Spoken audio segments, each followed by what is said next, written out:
بسم اللہ الرحمن الرحیم۔ ایک دفعہ کا ذکر ہے کہ کسی ملک کا ایک بادشاہ تھا۔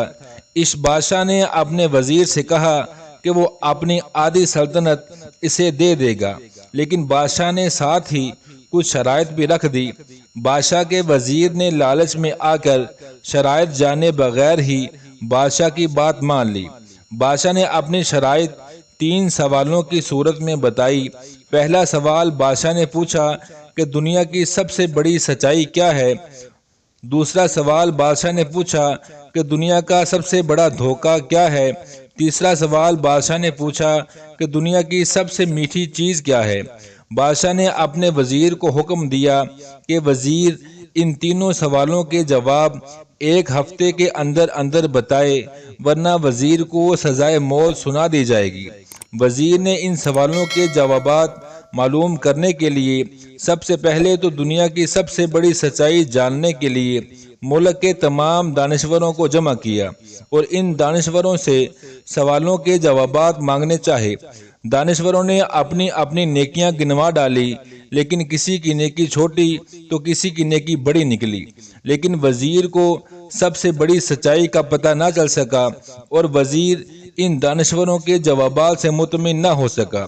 اس کے بعد وزیر نے دنیا کے سب سے بڑے دھوکے کے بارے میں پوچھا تو تمام دانشور اپنے اپنے دیے ہوئے فریب کا تذکرہ کرتے ہوئے یہ سوچنے لگے کہ کس نے کس کو سب سے زیادہ اور سب سے بڑا دھوکہ دیا ہے، اور وزیر کو بتانے لگے، لیکن وزیر ان کے جواب سے بھی مطمئن نہ ہوا۔ وزیر کو اندیشہ ہوا کہ وقت بھی کم ہے اور سوالوں کے جوابات بھی معلوم نہیں ہوئے، تو وزیر کو موت کا ڈر ستانے لگا۔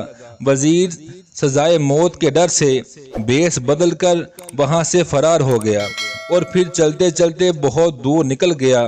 وہاں وزیر کو ایک کسان نظر آیا جو اپنی زمین کھود رہا تھا۔ اس کسان نے وزیر کو پہچان لیا اور وزیر سے اس کی پریشانی کا سبب پوچھا۔ وزیر نے کسان کو اپنی مشکل بتائی، جسے سن کر کسان نے وزیر کے تمام سوالوں کے جوابات کچھ اس طرح دیے۔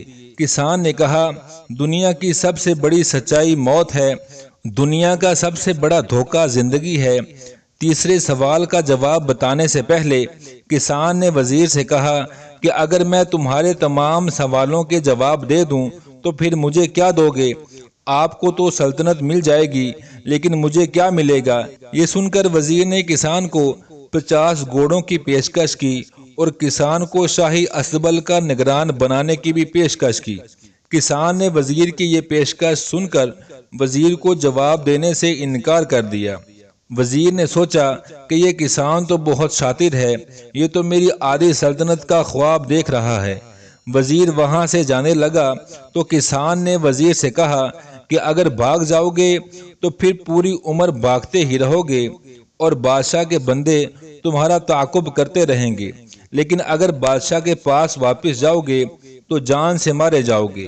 یہ سن کر وزیر رک گیا اور کسان سے کہنے لگا کہ آدھی سلطنت تم ہی رکھ لو، لیکن تیسرا جواب بھی بتا دو۔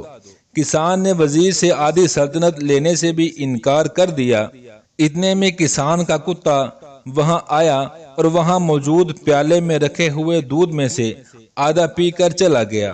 کسان نے وزیر سے کہا، مجھے آدھی سلطنت نہیں چاہیے، بس آپ ایسا کریں کہ کتے کے اس چھوڑے ہوئے دودھ کو پی لیں، پھر میں آپ کو تیسرے سوال کا جواب بتاؤں گا۔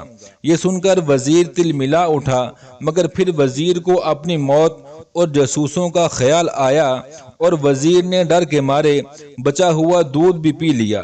وزیر نے دودھ پی کر کسان کی طرف دیکھا اور کہا کہ اب مجھے میرے تیسرے سوال کا جواب دو۔ کسان نے کہا کہ تیسرے سوال کا جواب یہ ہے کہ دنیا کی سب سے میٹھی چیز انسان کی اپنی غرض ہے، جس کے لیے انسان ذلیل ترین کام بھی کر گزرتا ہے۔ وزیر کو اب تسلی بخش جوابات مل چکے تھے۔ اب وہ واپس بادشاہ کے محل پہنچا اور بادشاہ کو ان سوالوں کے جواب دیے اور آدھی سلطنت اپنے نام کروا لی۔ اس کے بعد وزیر نے اس کسان کو اپنے پاس مشیر رکھ لیا۔ اب تک کے لیے اتنا ہی، ملتے ہیں نیکسٹ ویڈیو میں، تب تک کے لیے اللہ نگہبان۔